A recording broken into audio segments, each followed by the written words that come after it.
Hi, welcome back to educator.com. This is the lesson on the respiratory system. The functions of the respiratory system includes, of course, providing tissues for gas exchange between the air and the bloodstream. Every animal needs gases to help them do aerobic respiration, and we're definitely one of them. We need oxygen gas being supplied to our tissues all throughout our life, especially the ones that are working really hard, like our muscles and our brain, of course. So having that tissue for getting gas into the body effectively and getting rid of the gas that's waste, that's very important. And along with that, the action of moving air in, the inhalation or inspiration, and moving air out of the body, exhalation or expiration. That's very important as well. It's a part of it. Also, the lungs, etc., protect the body from dehydration, temperature fluctuations, and the entrance of pathogens. It's not, of course, just the lungs. It's a lot of the upper respiratory parts, and in addition to the lower respiratory parts, are participating in this. Dehydration, the losing of fluids, it doesn't just happen through sweat. You could lose fluids out of this passageway. After all, it is an entrance, exit into the body. The temperature fluctuations, you don't want to have cold air coming in. Let's say you were in a very cold part of the earth. You're in the Arctic and you're breathing in air that is below freezing. That would be harmful to your body. So every time you breathe in air, your respiratory tract is warming that air and moistening that air so that it's not as harsh to your body. And of course, the entrance of pathogens. You don't want bacteria and viruses that you're inhaling to constantly invade your cells. So the majority of that stuff that the average person inhales is not going to attack their tissues because the respiratory tract and respiratory system is defending your body. And of course, producing sounds, vocalization. I'm doing it right now. When I expel air across my vocal cords and I manipulate them in addition to my mouth, tongue, etc., you're going to hear speech. So when it comes to the breakdown of what's in the respiratory tract, we can look at it at the upper respiratory tract and then the lower respiratory tract. So the upper respiratory tract is going to include everything from the nose down to the throat. And so if we start with our first slide here, we're going to begin with the external nares. And that is a fancy term for nostrils. So these are my external nares.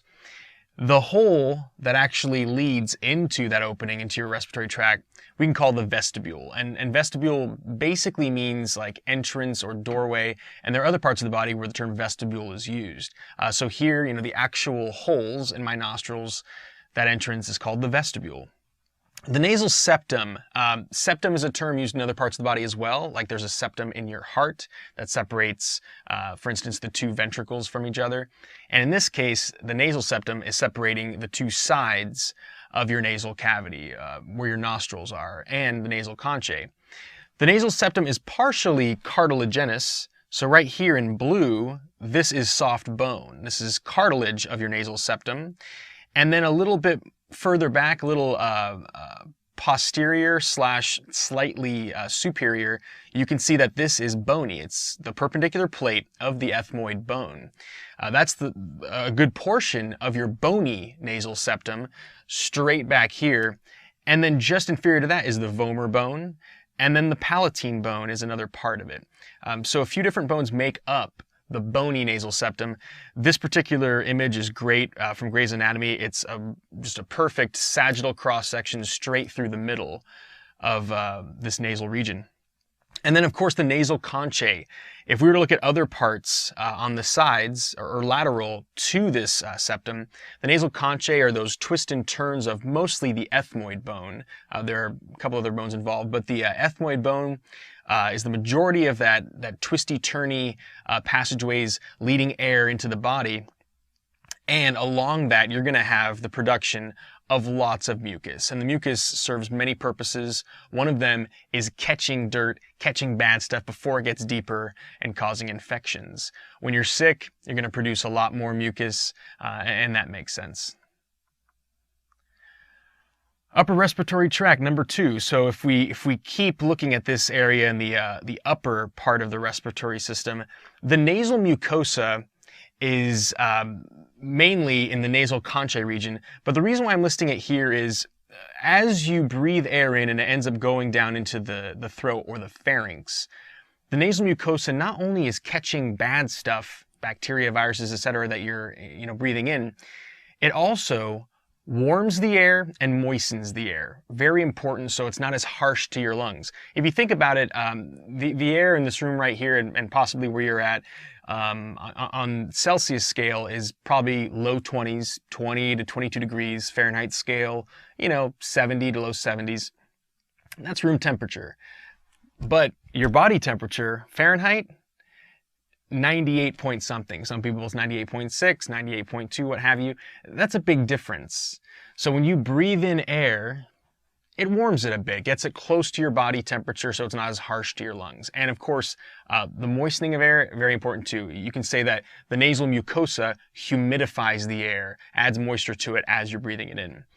The pharynx, also known as the throat, we can separate into three different parts. And here they are from top to bottom, superior to inferior. The nasopharynx is the part of the throat that's adjacent to that nasal cavity or nasal conchae that you can see in here. So here are those, or at least a part of those little twists and turns of the ethmoid bone. And so that nasopharynx region is the connection where every time you swallow, you're going to get a little bit of mucus drainage. I know it's nasty, but that mucus drainage is going to go down your throat. And that's great in terms of protecting your body. If you're catching bacteria and viruses in the mucus of your nasal cavity, a great way to finally kill it is when you swallow it and it goes down your throat, down your esophagus, into your stomach. The acidity of your stomach is usually enough to destroy those things. The oropharynx, oro coming from oris or mouth, oral, that's the area of the pharynx that's adjacent to the tongue. So this is the tongue, kind of a weird looking tongue, but that's how it looks when you have a sagittal cross section and it's inside the mouth. That's what the tongue looks like. And right here, that's called the soft palate. The most posterior or dorsal part of the palate is actually soft compared to the hard palate. And so the part of the throat that's adjacent to there, I mean, as you're eating something, swallowing something, that's going to be passing through there. You also can breathe through the mouth. Really, your nose is meant for that. If you've done a lot of mouth breathing, you've probably noticed that it tends to dry out the mouth over time. And you're also not going to get that really good humidifying of the air that you get with breathing in through the nasal region. So that's the oropharynx. And finally, the most inferior part, the laryngopharynx, because the larynx is right there. So here we have, it's kind of like a fork in the road. Posterior passageway here, that is the esophagus. So when you do drink fluids, swallow, like I just did, swallow food, for instance, it's going to go down the esophagus. This is the larynx, and right here is the epiglottis. That's a flap that's going to close on top of this passageway so that when you do swallow, you don't want fluid and food going down into your lungs. That could cause you to aspirate and cause you to stop breathing and kill a person. So the laryngopharynx is that lowest part of the throat that's adjacent to the larynx. So when we look at the larynx, there are several parts involved, and that's, this part right here. We say voice box, we're talking larynx, but there's more to it than that. If we start at the most superior part of the larynx, like I mentioned in the previous slide, the epiglottis, which is right above the glottis, that's what that epi means, being above something. Every time you swallow, the epiglottis flaps down. It's a flap that closes on top of the glottis, and the glottis is the opening into the larynx passageway. Every time you swallow, that epiglottis is supposed to flap down, and the glottis is supposed to close so that fluid and solids are not going into the larynx and the trachea, your windpipe leading to the lungs. And we'll talk more about the glottis in a bit with respect to the vocal folds or vocal cords. The cartilage, there's a lot of cartilage involved with the larynx. Real quick before I move on, the epiglottis is this structure right here. This is a cross-section, once again, a sagittal cross-section to the larynx. It's like we're looking from the side view. So this is the epiglottis when it's not closed. So every time you swallow, it does close. So this person is not swallowing currently. You can't see the epiglottis in this shot, but if it were raised, you would see it poking out next to what's called the hyoid bone right there. So that would be where the epiglottis is. The glottis is just inferior to it, and you'll see a picture on the next slide of it. That's right in this region here. The cartilage, lots of cartilage going around, soft bone that's protecting your throat, protecting your airway. The thyroid cartilage is the most prominent one. The Adam's apple, if you've heard of that term, we're referring to what's called the thyroid cartilage. I'm going to do that in red.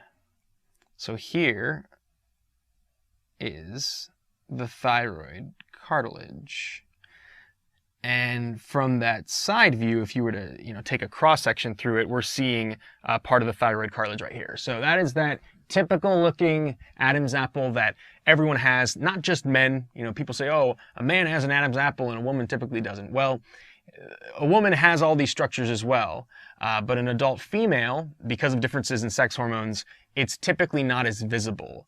As a male goes through puberty, the size of the vocal folds and the larynx in general is going to become more visible.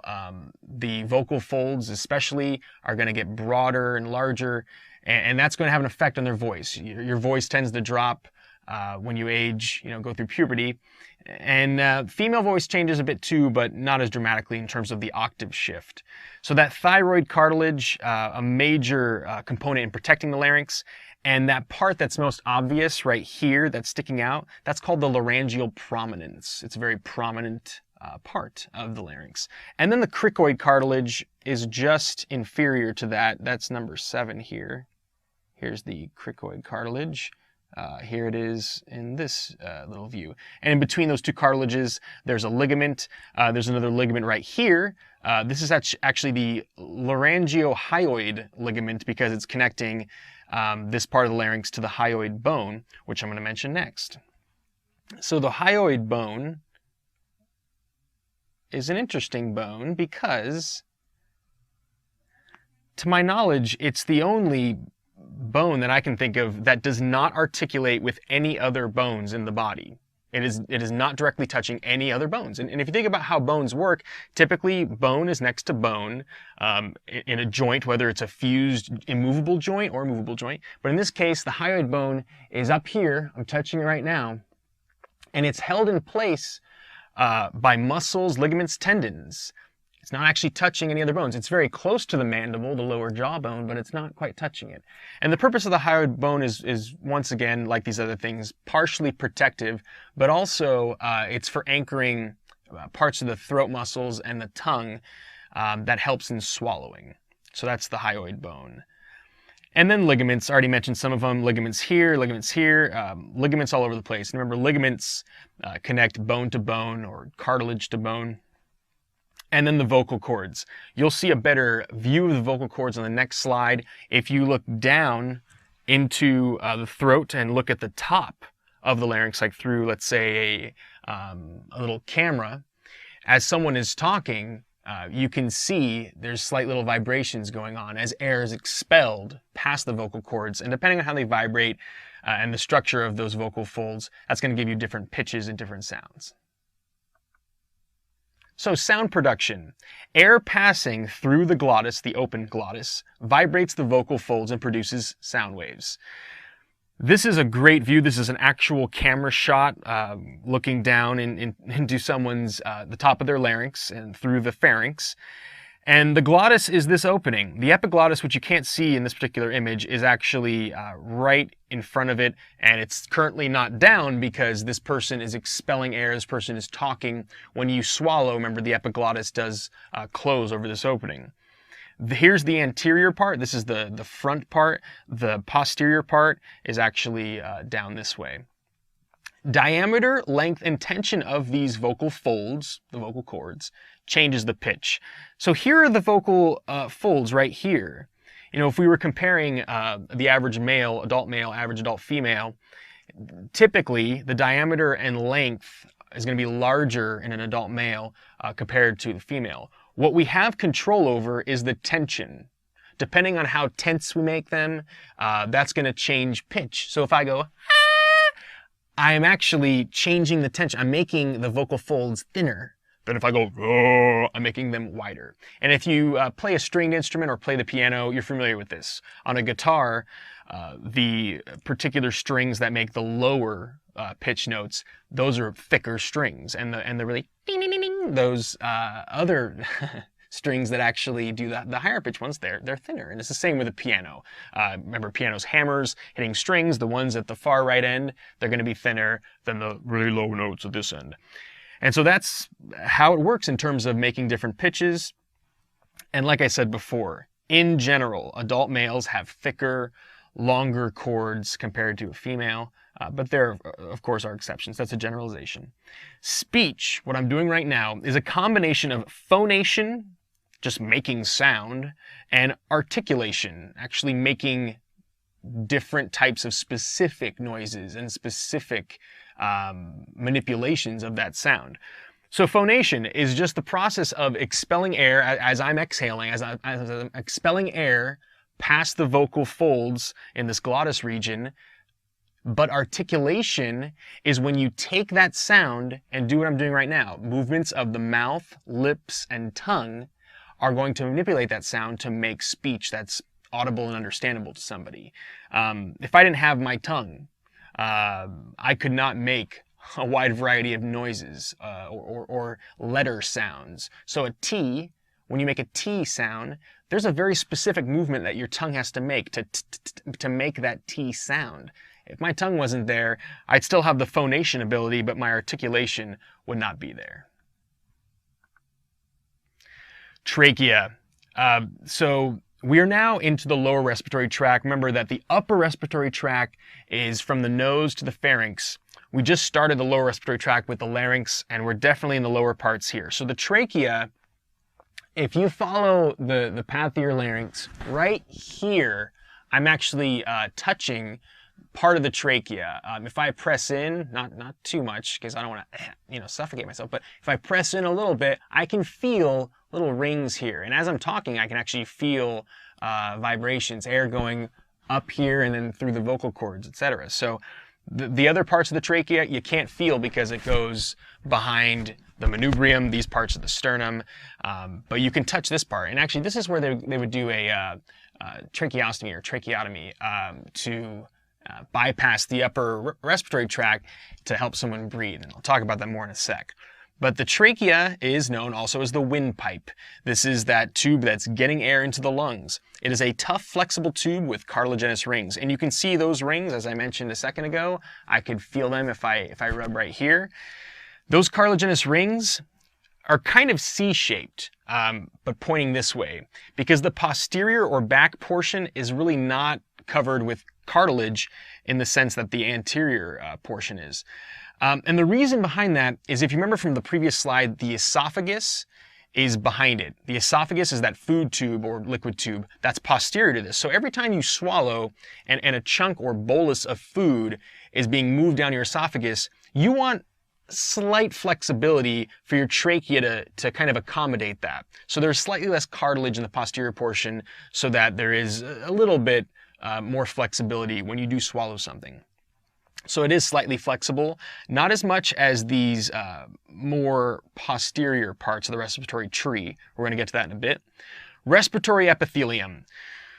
So if you watch the previous lessons on the different types of tissues in the body and what epithelium is, epithelium, a reminder, is those cells that cover the outer surface of an organ or the innermost surface, usually where there's a passageway, a lumen for air, liquids, foods to go through.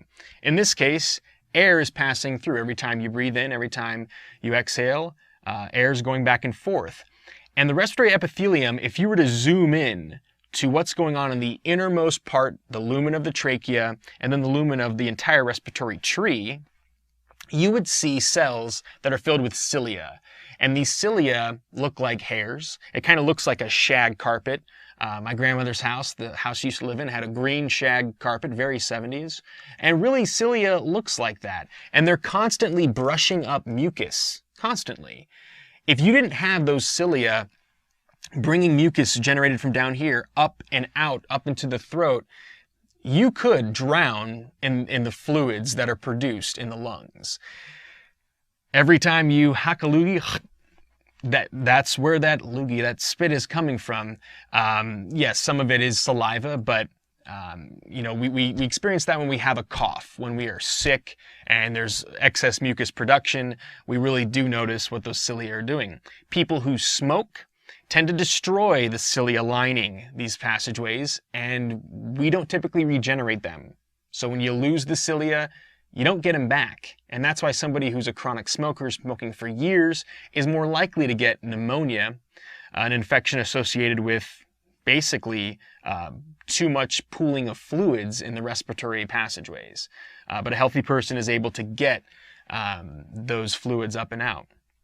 And the mucosa here in the trachea resembles that of the more superior structures. The production of mucus here is very similar to what you're going to see in the mucosa of the nasal passageways and into the pharynx.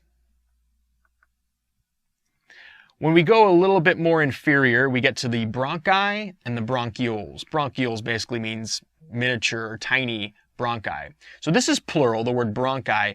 A bronchus, we would replace the I with a US, is one of them. So here, right here on this picture, is one bronchus.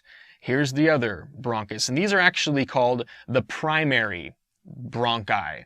Primary bronchus on the right, and this is the left primary bronchus. So there is one for each lung. This is an anterior shot. We're looking through the chest of this person. So even though this is on your left, this is where the right lung is. This is where the left lung is. So right primary bronchus, left primary bronchus. And it goes in sequence from primary to secondary to tertiary. As I said, this is the primary one. These in here would be your secondary bronchi branching off of it, and then you get into your tertiary bronchi. So it is like a branching tree that's upside down. And they do get smaller diameter as you move along, and they have less and less cartilage. By the time you get to what are called the bronchioles, which are branching off of all of these tertiary bronchi, you're not going to have any cartilage at all. And the purpose of that is as you move through and you get less and less cartilage, you're able to expand and contract those passageways more. The cartilage isn't kind of inhibiting it. And that's good in terms of like getting more air or less air into your lungs when the need is there. And yes, smooth muscles are lining the bronchi and bronchioles. Those smooth muscles, especially at the deepest parts, especially at the ends, are going to allow for dilation and contraction of these passageways. The bronchioles, as I said, are like little tinier branches that are coming off of the tertiary bronchi. The tiniest little branches leading to the leaves, and the leaves, if we're going to continue that analogy of a tree, would be the alveoli coming up in the next slide. With the little drawings I'm making here, I'm not even doing it justice. There are so many bronchioles. And like I said before, the cartilage that you see, these little grayish rings, you can see they get reduced and reduced as you get into the tertiary bronchi. When you get to the bronchioles, no cartilage. And you're having a much thinner tube. You've got that respiratory epithelium still in there. And you have a greater degree, percentage-wise, of expansion and relaxation, or dilation and contraction. When I said expansion and relaxation, that's actually the same thing. It's dilation and contraction or constriction. So here are the proper terms: bronchodilation versus bronchoconstriction. You know, when it comes to manipulating your blood vessels, it's known as vasodilation and vasoconstriction. So here we just replace that prefix with something that corresponds to the lungs. Bronchodilation is the expansion of bronchioles and other passageways in the lungs, and bronchoconstriction is the opposite. Bronchodilation tends to be associated with the sympathetic branch of the autonomic nervous system. That came up in nervous system lessons from before, that fight or flight response. You want to get more volume of air into your lungs with each breath. When you're relaxed and in the rest and digest or parasympathetic mode, that's going to be more associated with the bronchoconstriction. The alveoli, like I mentioned a moment ago, those are the leaves, in a sense, on this respiratory tree. And they're the air sacs within the lungs. It's like the final destination for the air flowing through your respiratory tree. So these air sacs, this is a nice animation of what they look like. Here's a little alveolar bundle, and each of these is an alveolus. So this little sphere, alveolus, alveolus, alveolus. They are 1 cell thick. So if you take a cross section through one of these microscopic air sacs, you would see that they're all just surrounded by 1 cell thick. And so here's 1 cell with a nucleus, 1 cell. That's a single alveolus, and inside there, that's the lumen. That is the space where air can travel into. And this is made of simple squamous epithelium, which came up in that tissues lesson from before. Just like capillaries, the smallest blood vessels of your body, being 1 cell thick, these are also 1 cell thick. And this is very interesting. Right here, when we look at the red and the blue, that's a capillary network surrounding the alveolar bundles. And it's great that air only has to pass through 2 cells. It passes through the cells of the simple squamous epithelium around this alveolus, and then it goes into the capillary. And the wall of that capillary is also simple squamous epithelium, and so you have very adequate diffusion. Think if it was like 10 cells thick, it would be harder for air to travel through. It wouldn't happen as quickly and as efficiently. Each lung has approximately 150 million alveoli. So about 300 million alveoli in your lungs as a whole. That's amazing to think about. And these are very tiny air sacs. People who tend to smoke tend to damage these little borders between the alveoli. They tend to pop them and make the holes bigger, the spaces bigger in their spongy lungs. And you might think, well, if they make the spaces bigger, oh, that's great, then they can get more air in there. It doesn't work that way. You want to have a large surface area, meaning having lots of different tiny bubbles or tiny alveoli is going to make it more efficient in terms of getting a lot of air into your bloodstream rather than having bigger holes. So that surface area is very important. I've read that if, this is an approximation, if you take all the alveolar parts, all the alveolar membranes, the simple squamous epithelium, and if you were to like take them out of a body and lay them out like little tiles, it would cover a tennis court. That's amazing to think about, that tissue is in your lungs. So like I said before, every alveolar bundle is surrounded by a capillary network, which you see in this picture. That capillary network is getting oxygen into the bloodstream and getting CO2, carbon dioxide, into the alveoli for expiration or exhalation, getting it out of the body.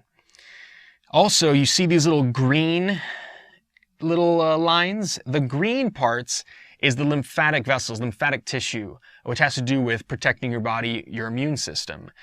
So you do have this great kind of security checkpoint in a sense, so that if viruses or bacteria get through the upper respiratory tract all the way through down to the bottom of your respiratory tree, you have this last line of defense before something enters your bloodstream to deal with it and take care of it. And also with this little cross section, if you were to look really closely at what's going on there, you would see macrophages, giant white blood cells that eat up bacteria and viruses. You would see them kind of patrolling along and sitting there waiting for something to come by and eating it up. So people with an adequate immune system, a strong immune system, are going to be doing a great job with their lymphatic tissues here, kind of screening the air, kind of getting rid of that bad stuff that's coming in.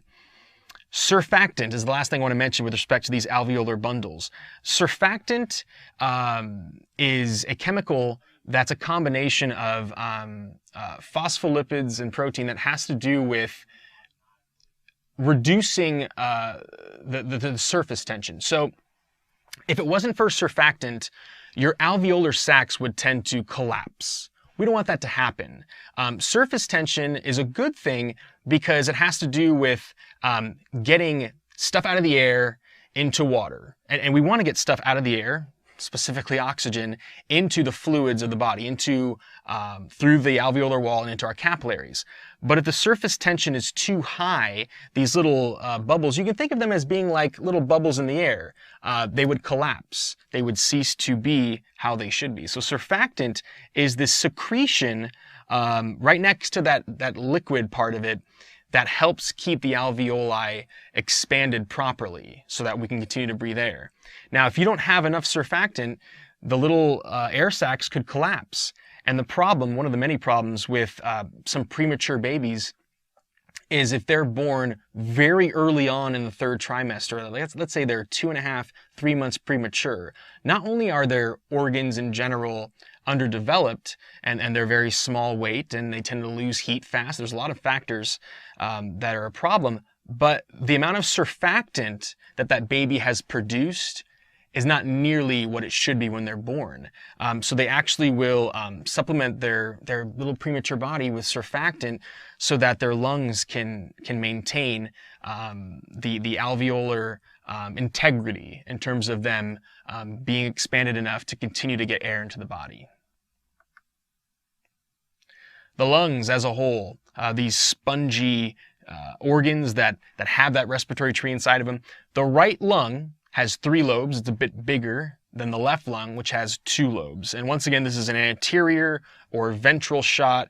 Here is this person's right lung. Here's this person's left lung. And you can see there's this little indent here where the heart should be. So that little nook right there is where the heart is nestled. So that is why the left lung is a little bit smaller, to accommodate the heart.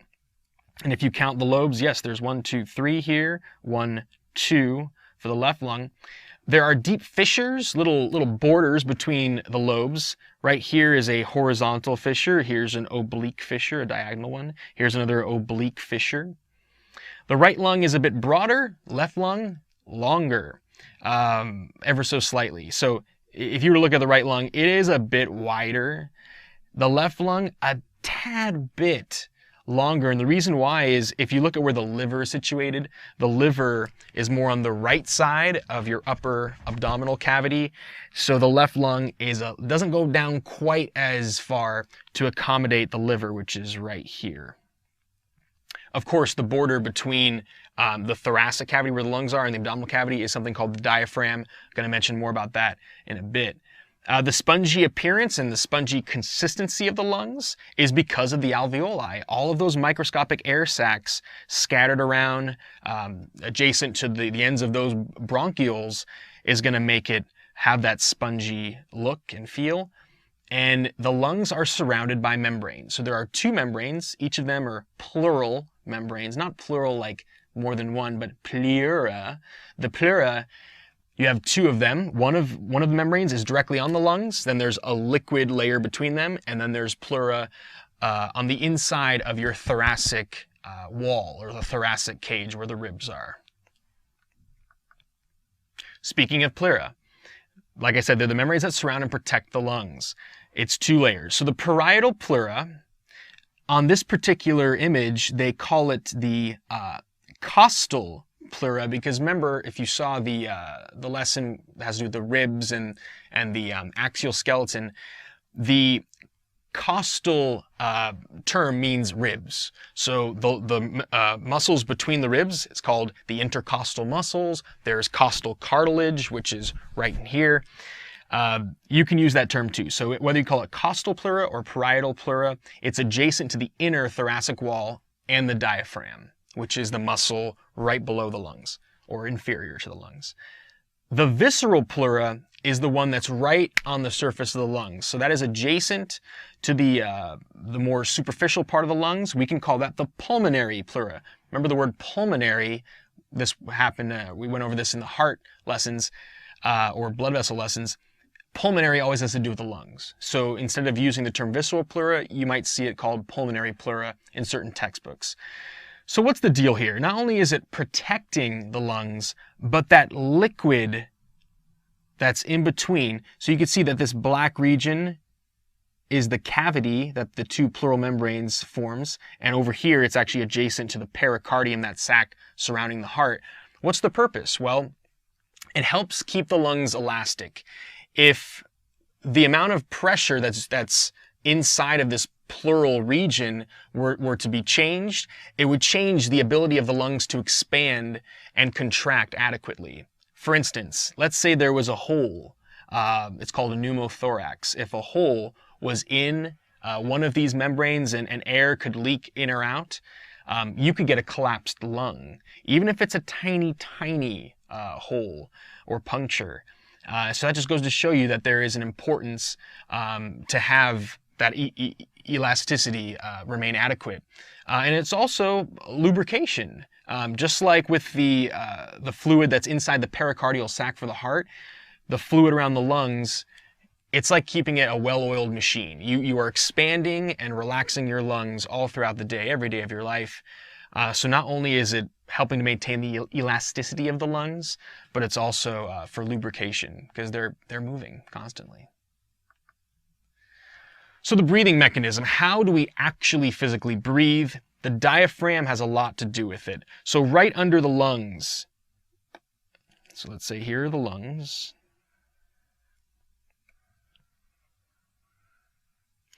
Underneath there, you're going to have this dome-shaped muscle that goes right under the lungs and curves around and is attached to the most inferior parts of the rib cage. And it is the border between the abdominal cavity and the thoracic cavity. So it's a thin, tough, dome-shaped muscle that separates those two cavities. Contraction expands the thoracic cavity. So think about it this way. Every time you take a deep breath, the diaphragm moves down. So imagine that my hands here, the diaphragm, when I go, the diaphragm moves down like that. And when I exhale, it moves back up. And it takes the pressure inside of here, and when you take that pressure, that gas pressure, and you increase the chamber size, it reduces pressure, and that draws air in. It's part of the gas laws. If you get a reduction in pressure, it's going to move air outside. And then conversely, when you take that diaphragm and relax it so that you take the amount of air in the thoracic cavity and reduce it, that makes the pressure increase, and that expels air out of that cavity. There's actually a really cool thing you can do with a water bottle. If you take let's say a sports drink water bottle, not one of the thin water bottles, but one of the tougher ones, if you cut it halfway and take a balloon and stick the balloon on the inside of the opening to the water bottle and attach it, it would actually look like this. So here's the opening. Take a balloon, let's say it's this blue balloon, and put it on the inside here, and you take the lip that you would normally blow through and put it on the outside here, and then you take another balloon and cut it so that it's just enough surface area to attach to the bottom here, and you're going to have to tape it to the bottom of the water bottle, this cut-off water bottle. If you were to grab the bottom balloon part and pull on it, that's like the diaphragm. When you pull on the bottom, it's going to take the amount of air in here and it's going to reduce the pressure because you still have the same amount of air in there, but now you've given it more space. And that pressure reduction is going to draw air in here, and you will see the balloon expand. That's how your lungs work. And that's why I mentioned in the previous slide about the importance of the pleura and having that liquid layer. And if there was a leak in there, your lungs' ability to expand and contract is going to be significantly reduced and affected. So you could do this at home. It's a nice demo of how the lungs work. The intercostal muscles are another part of the breathing mechanism. So when I'm doing more shallow breathing, I'm not making as much of a dramatic contraction and relaxation of my diaphragm. There's also all the muscles in between the ribs of my thoracic cage. The contraction of those particular intercostal muscles is going to elevate the ribs and the sternum so that my breastbone moves up and out and the ribs move up and out, and that's going to further increase the space that's inside the thoracic cage, and that reduces the pressure within here and draws air in. And the opposite happens when you exhale.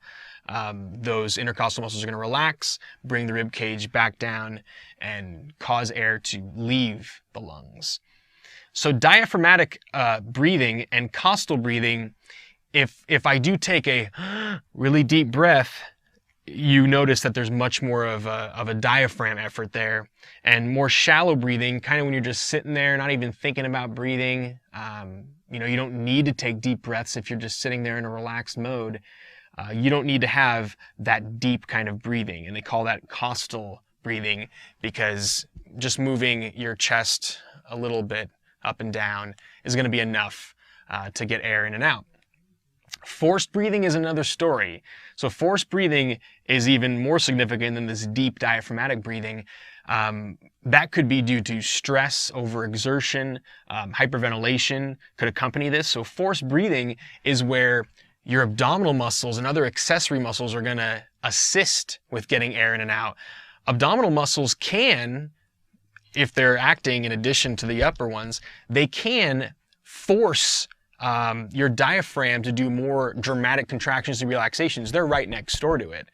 So that forced breathing is going to be something that is usually accompanied stress, some kind of problem in terms of the need to have that forced breathing, that really dramatic breathing.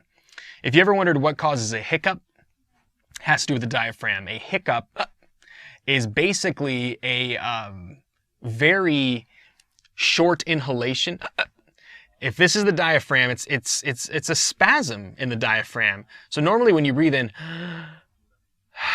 that's what the diaphragm does. But hiccup is. So what causes that spasm in the diaphragm? It's a lot of different things. Eating too fast and sucking too much air as you're eating quickly could irritate the diaphragm. Also, I've experienced this.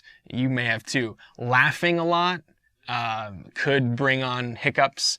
The theory behind that is really intense laughing is going to involve quick contractions and relaxations of your abdominal muscles. And since your abdominal muscles are right next door to where the diaphragm is, that could irritate the diaphragm and cause those spasms to occur, which leads to hiccups. All right, when it comes to respiratory volumes, this describes the different levels of breathing in terms of how big of an inhalation are you taking, how big of an exhalation are you making. If we start over here, this line here, that's just called tidal volume. It's kind of like your regular breathing when you're just at rest. And I know on the y-axis here it says milliliters per kilogram, but I think it's easier to think about just the total volume involved. For the average person, this is about half a liter, 500 milliliters. So I'm gonna move my pen along here and show you what's involved. So here we go.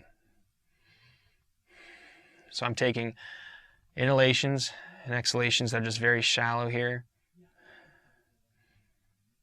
Here comes a big one.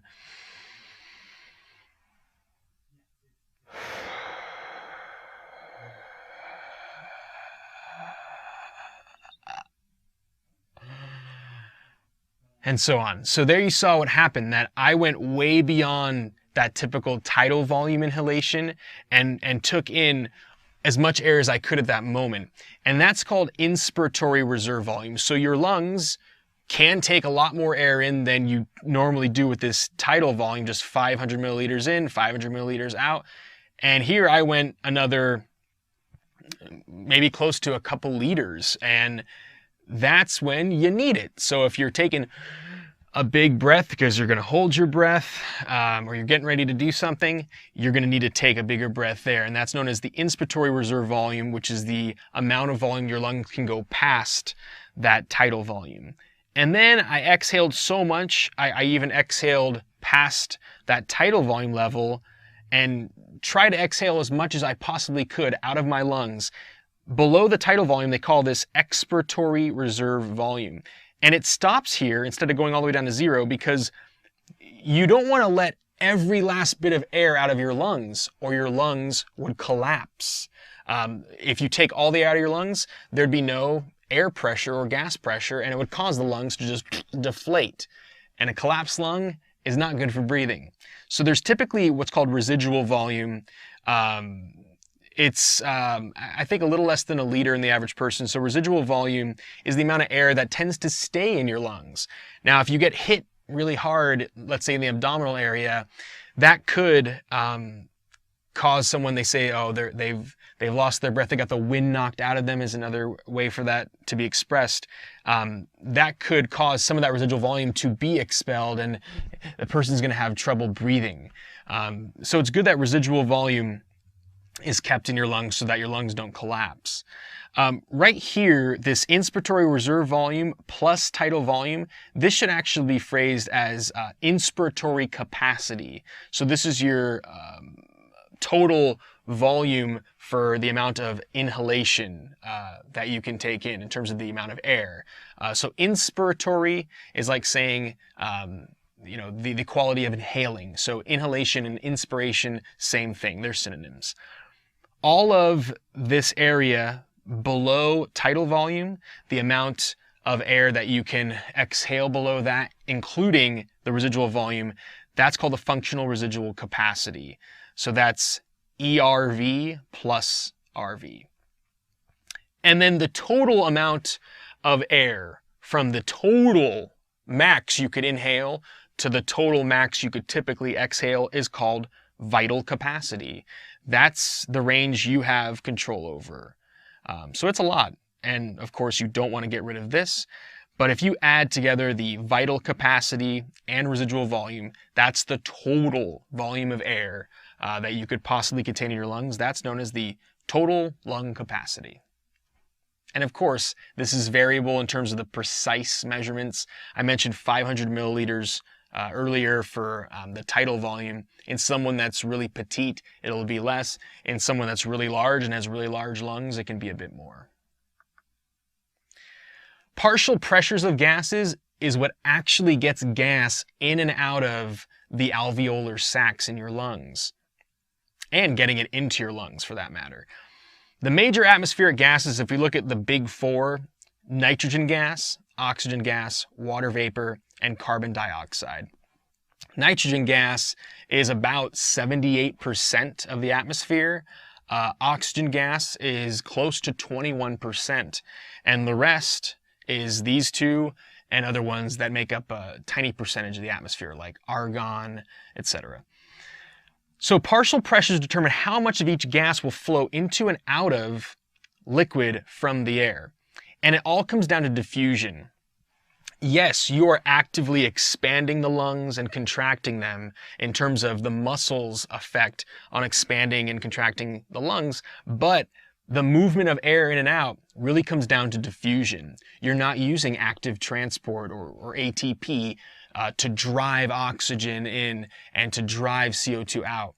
It's diffusion, which is that passive natural process. So that's why it comes down to pressures. If the pressure is higher here than here, the gas is going to go that way. And that just comes down to gas laws. It's going to drive gas to where there's less pressure. And of course, altitude can have a dramatic effect on pressure. The reason why some people get short of breath when they go high up in the altitude is because if you look at the atmospheric pressure and partial pressures of gases at sea level, there's a lot more oxygen in terms of the pressure and the amount of oxygen that's in the atmosphere at sea level. You go up, let's say, 2,000 meters, 4,000 meters, you're going up really high in the mountains. There's a lot less gas, specifically oxygen gas. So the partial pressure of oxygen at that altitude, much less. So the amount of oxygen that is then going into the liquid layers of the alveoli is going to be less. So people end up having to take more inhalations to accommodate and to get that oxygen in there. And that can lead to, like I was just explaining, shortness of breath, lightheadedness. People are more likely to pass out from having less oxygen entering their lungs. So altitude, definitely a player that makes sense in terms of partial pressures. Oxygen, the reason why it moves out of alveoli, and I mean out of, meaning once oxygen comes into the bottom parts of the respiratory tree, it moves out of alveoli into your bloodstream, is because if you look at the amount of oxygen in the capillaries that are going up into the alveolar bundles, the pressure, partial pressure of oxygen is greater in the alveolar sac than it is in the capillary, and that's why oxygen goes into the capillary. Conversely, it's opposite when you look at CO2. If this is an alveolar bundle, and here's the capillary going right next to it, and here's another capillary going right next to it, CO2 pressure is going to be lower in the alveolus than it is in the capillary. So in the capillary, CO2 pressure is greater because CO2 is that waste product you get from the cells doing aerobic respiration. You want it to go back to the lungs, so your capillaries are taking it back into here, and because of the fact that the partial pressure of CO2 is greater in your capillary than it is in here, the CO2 is going to make its way from the capillaries into the alveolus, allowing you to exhale it.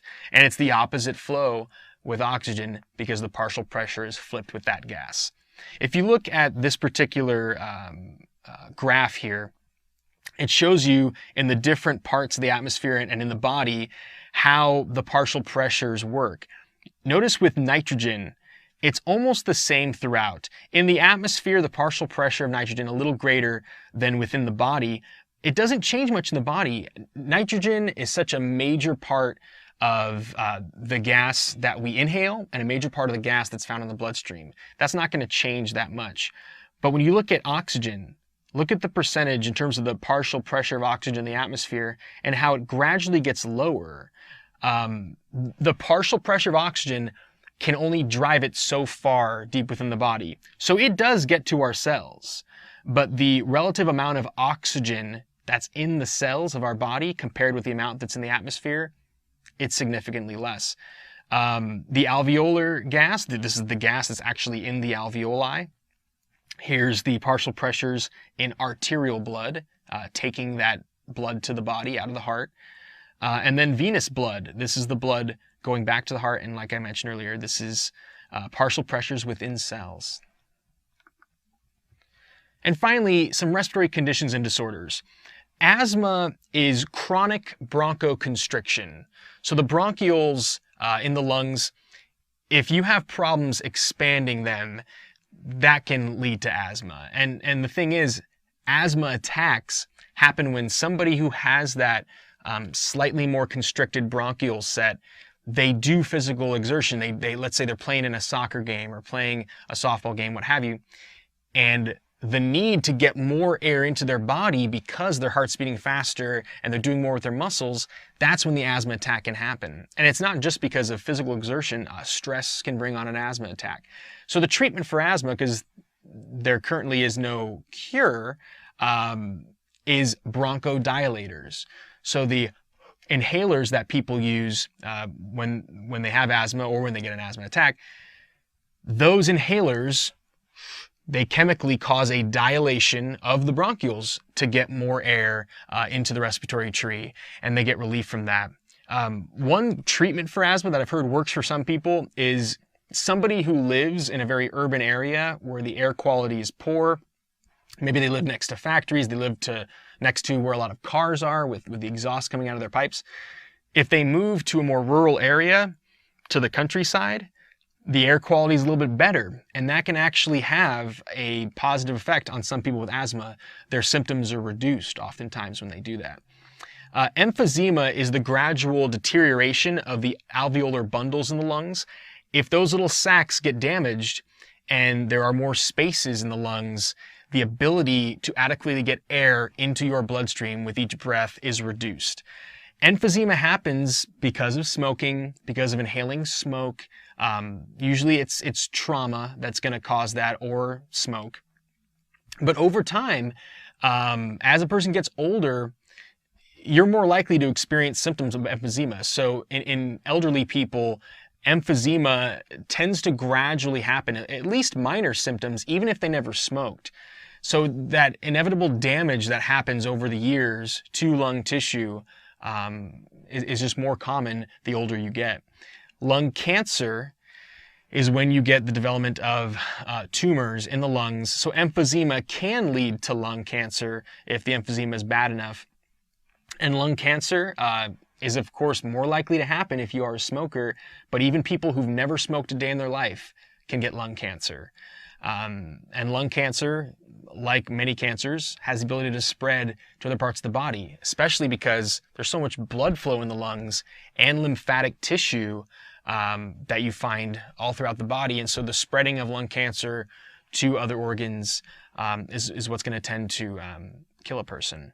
Laryngitis and bronchitis, those are irritations or infections of the larynx and the bronchioles.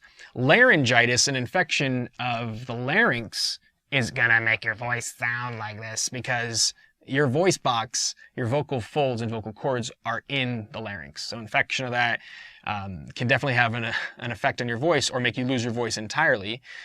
And then bronchitis is an infection a little bit further down in the lower respiratory tract.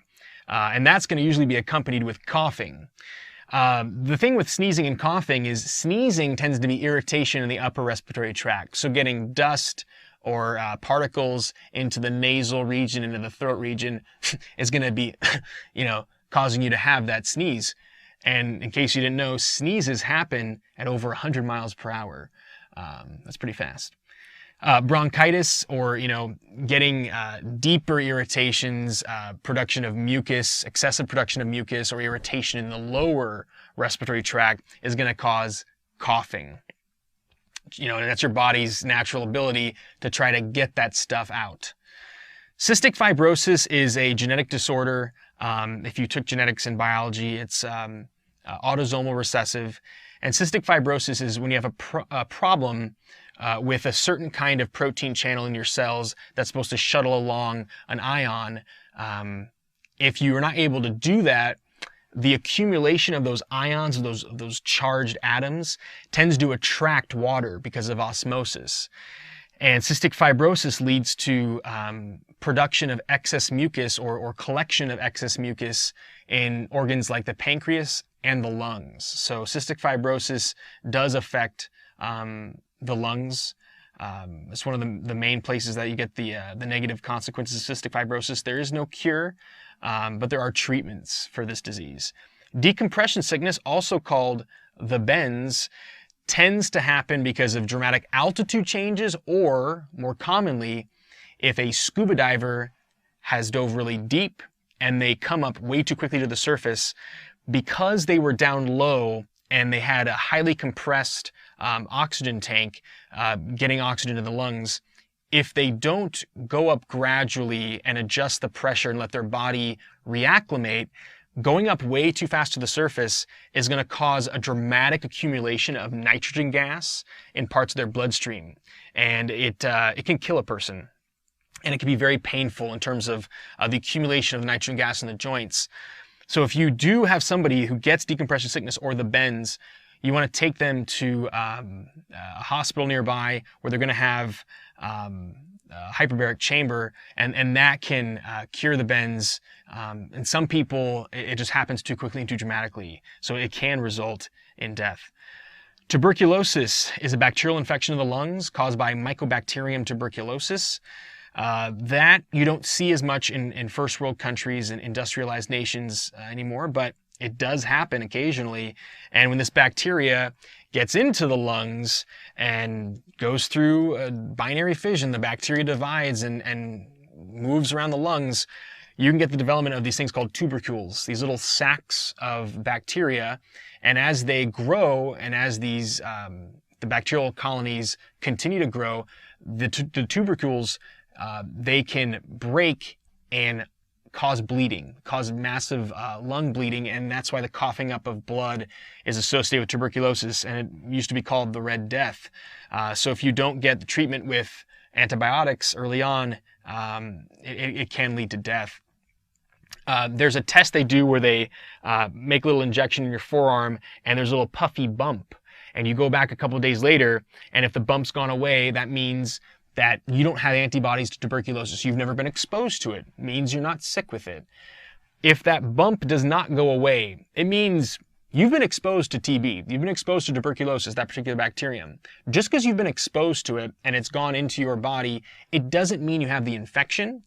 To see if they actually have the tuberculosis colonies in their lungs, they do a chest x-ray, and that chest x-ray will reveal whether or not you have those little tubercules, those little sacs, and they appear in an x-ray, and if you have them, that means you are sick with tuberculosis.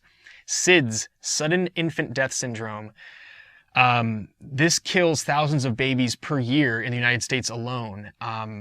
All the answers with SIDS are not known, but what they do think is that the way you place your baby in the crib can have an effect on whether or not SIDS can happen, but it's not foolproof.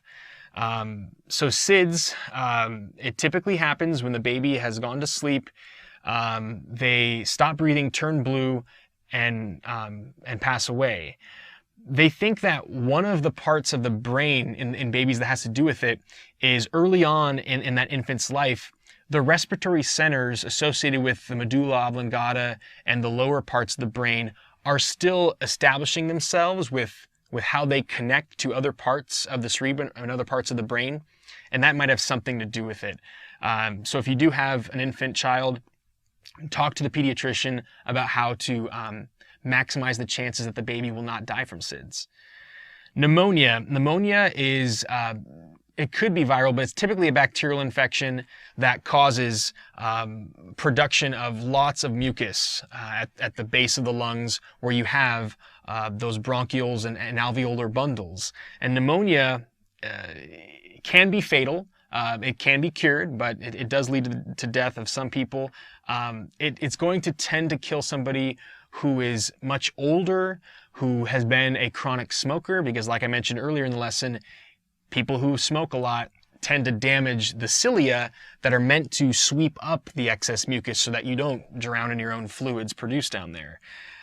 So pneumonia has to do with basically drowning in the fluids within the lungs, but it can be cured. A pneumothorax, like I mentioned earlier, is getting a leakage of air into the space between the pleura, and air leaking in there can collapse a lung, and that can be fatal as well. Carbon monoxide poisoning, or CO poisoning, unlike CO2, carbon monoxide is just CO. And carbon monoxide, if you look at how it attaches to the heme group, the hemoglobin molecule on red blood cells, is meant to attach oxygen, right? You want oxygen to be carried by heme on hemoglobin, because red blood cells are like little oxygen raft. But when you look at the affinity for CO, carbon monoxide, with respect to heme, it's like more of a magnet. Carbon monoxide will attach to heme much more efficiently than oxygen gas. So if there is a carbon monoxide leak in someone's house, it's because maybe there's a gas leak in one of their gas appliances, an oven, whatever. If all the windows are closed and there's no way for the air to leave a room, the buildup of carbon monoxide can gradually kill a person. Carbon monoxide is odorless, tasteless, colorless.